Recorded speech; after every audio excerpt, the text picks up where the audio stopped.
Welcome everyone to today's explainer. You know, if you're a business student, a future manager, or maybe you're dreaming of launching your own startup, you are in the exact right place. Today we're tackling a topic that honestly gets a pretty bad rap in the fast-paced corporate world: corporate governance and labor laws. Usually when people hear the word compliance, cue the eye rolls, right? They see it as this massive, boring legal hurdle that's just getting in the way of profits and growth.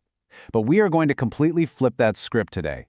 We're going to explore how viewing compliance not as some annoying chore, but as the absolute foundation of a sustainable business is actually the true secret to long-term success. So ask yourself this: is compliance just a legal burden, or is it actually your business's ultimate security? It's a really dangerous mindset trap, especially in those bustling startup hubs where the mantra is so often, move fast and break things. Sometimes, in that mad rush to launch a product or hit those profit margins, there's this massive temptation to cut corners.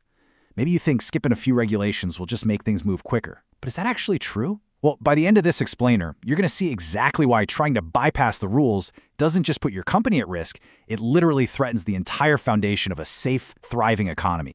Okay, let's dive into this. Here's our roadmap for today. First, the compliance illusion. Then, our case study, Sahil's downfall. Third, essential labor laws. Fourth, the managerial perspective. And finally, the ethical workplace. Let's get to it. Section 1. The compliance illusion. The danger of setting and vahiwat. In a lot of commercial hubs, there's this prevalent culture of what some folks might call setting or vahiwat, basically relying on informal arrangements or just, turning a blind eye to the actual rules so you can get things done quickly. It's this illusion that you can somehow outsmart the system to maximize those early profits. And this leads to one of the most common and frankly most dangerous excuses out there. I only have 20 people working for me. Why do I need labor laws? If you're stepping into a management role or founding a startup, you absolutely must eradicate this mindset right now. Company and labor laws aren't just designed for massive multinational corporations. They exist to ensure basic human rights and safety. Treating these laws as optional just to squeeze out a bit more profit, that is the single biggest unforced error you can make. Section 2. Case study. Sahil's downfall. The cost of cutting corners. And this brilliantly illustrates exactly what we're talking about. Let me introduce you to Sahil. He's an ambitious 24-year-old entrepreneur who fell right into this compliance illusion. Shockingly, hidden regulatory noncompliance is actually a leading cause of early startup bankruptcies, and Sahil is the perfect poster child for why that is. So on day 1, he opens his factory with this laser focus on saving money at all costs. Fast forward to month 3, and he's enforcing grueling 12-hour shifts. He's not paying a dime of overtime, and worse, he hasn't invested in any basic safety gear for his team. Then month 6 hits. A worker gets injured on the job, which triggers a visit from a labor inspector. And because Sahil completely ignored the Minimum Wages Act and the Factories Act, he has absolutely no records to show. Nothing. By month 7, his factory is totally sealed, and he is slammed with fines running into the hundreds of thousands. His frugality literally cost him his entire business. Section 3. Essential labor laws. Building the legal framework. You see, Sahil's downfall wasn't because he lacked business acumen. It was a total lack of legal grounding. As future leaders, I want you to mentally screenshot this table. Consider this your ultimate legal filing cabinet. First up, the Minimum Wages Act. The purpose here is super simple. Guarantee a basic standard of living. Your absolute responsibility? Never ever pay less than the government-mandated minimum wage. Second, the Factories or Shops Act. This dictates working hours and physical safety. You have to set humane hours, provide weekly days off, and ensure a safe physical environment. Third, the EPF and ESI Acts. It is your duty to deposit these insurance and provident funds on time for your employees' future health and security. And finally, the Companies Act of 2013. This is all about corporate management, filing your annual returns, conducting proper audits, keeping clear board records. Guys, these aren't just friendly suggestions. They are the non-negotiable rules of the game. Section 4. The managerial perspective. Actionable duties for leaders. Okay, so knowing the laws is one thing, but how do you actually implement them when you step into that manager's office or launch your new startup? It really boils down to these fundamental steps. Step 1, it all starts with a completely transparent appointment letter. Before anyone even starts working, hand them a document with crystal clear terms, exact pay, and defined working hours.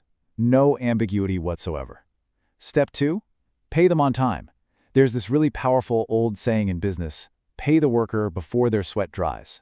Ensure those timely payments and strongly prefer digital transfers so you create a verifiable record. And step 3, proactively maintain all those statutory compliances we just talked about, like PF, ESI, and taxes, and do it strictly on time. And hey, your duties go way beyond just payroll. You absolutely must ensure a safe and secure environment for women in your workplace.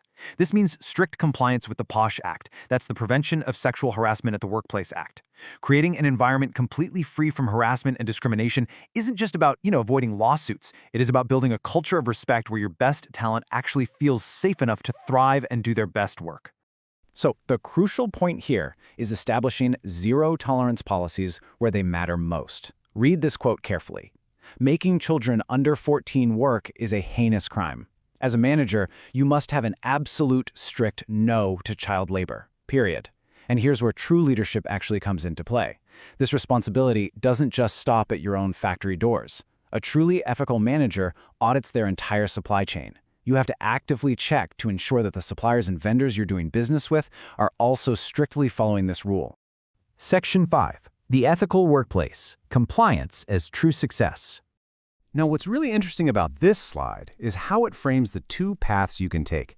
If you do all the things we just discussed, you fundamentally change the DNA of your organization. Compliance actually becomes an offensive strategy for success. The contrast is just stark. Ignoring rules might save you a few bucks today, but it virtually guarantees high disputes, incredibly low internal trust, and massive legal risks. Exactly like we saw with Sahil. But following the laws, baking fairness and transparency right into your daily operations, that protects your employees and builds this fortress-like brand reputation. When an organization actually takes labor laws seriously, the entire vibe of the environment shifts. It becomes significantly safer, fairer, and naturally way more productive. Always remember this. Satisfied employees are your single biggest property. They're your greatest asset. Plus, in today's corporate world, transparency is what wins investor trust.